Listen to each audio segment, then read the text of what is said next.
If you're ready, let's travel to Egypt. Spring 2005.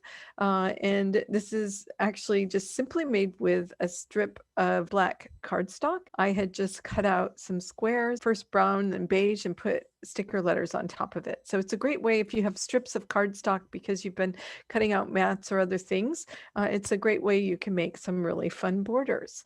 And here I love this cover page because I put all sorts of these different amazing tickets that you get when you sightsee in Egypt. And it just gives you a little bit of preview or overview of a bunch of the different pages that I'll have in this album.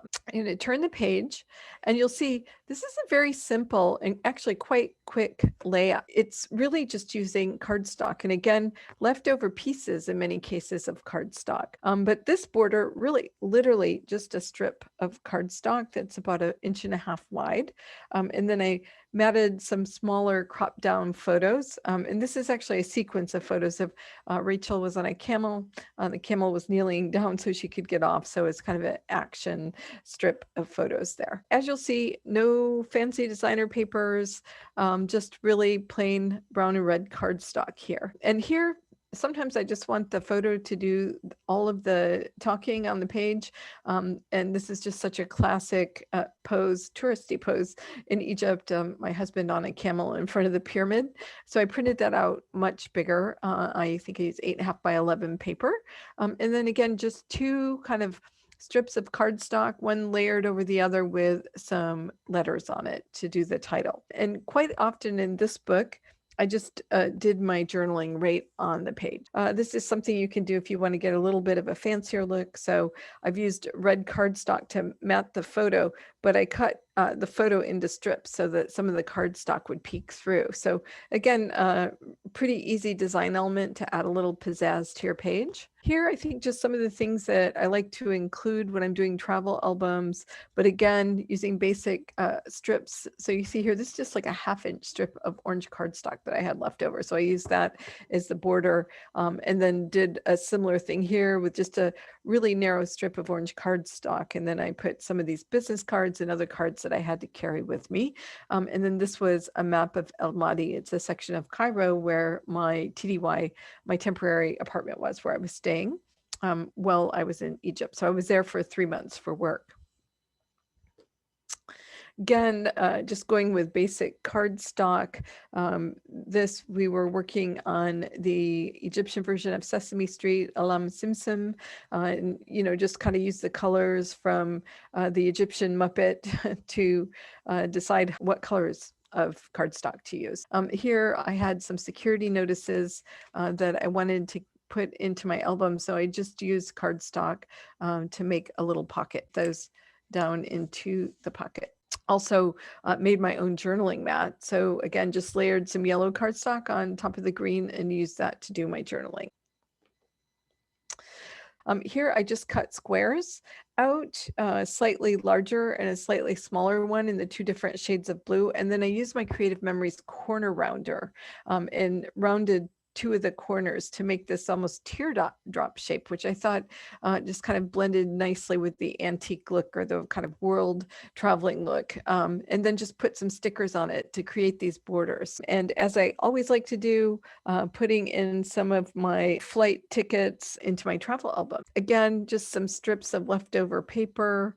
I used my corner rounder to create this little banner to do my title on. Pretty easy and goes pretty fast. I like to cut up my guidebooks after I'm done with the trip and include some of the descriptions in my albums. And then here, I actually printed smaller versions of photos. Again, they make a nice border. And sometimes when you have tons of pictures of the same place, I will usually highlight the ones with people in them. And then all those little detail pictures of the buildings and things that you saw, print those out smaller and use them as design elements. Just a few other things, you know, I'm the memorabilia queen. So I did this page on shopping. which is really fantastic. Actually, the crafts and the artwork in Egypt are phenomenal. So I put little business cards from the different shops that I went to. And I have to say, this was quite convenient because I did a return trip to Egypt several years later, and this helped me to find a shop I wanted to go back to. This was just a little cheat sheet I had so that I could read the numbers in Arabic when I was in the market. And then I've just had some leftover small bills. Well, some are kind of big bills, but I put those in a little pocket on the page. I always like to include some coins or small bills. And this actually, I bought this beautiful quilted wall hanging, and I have this hanging in my living room to this day. So beautiful, beautiful artwork. Again, just more simple leftover strips of paper. I did get a little fancy and decided to stamp. I thought the page looked like it needed a little something, so I just added a few quick stamps to it. This is another one of those pages where you really want to let the photo shine. So again, leftover strip of paper, just double matted this gorgeous photo of the Nile. And then again, just journaled right on the page. More pages from my guidebook.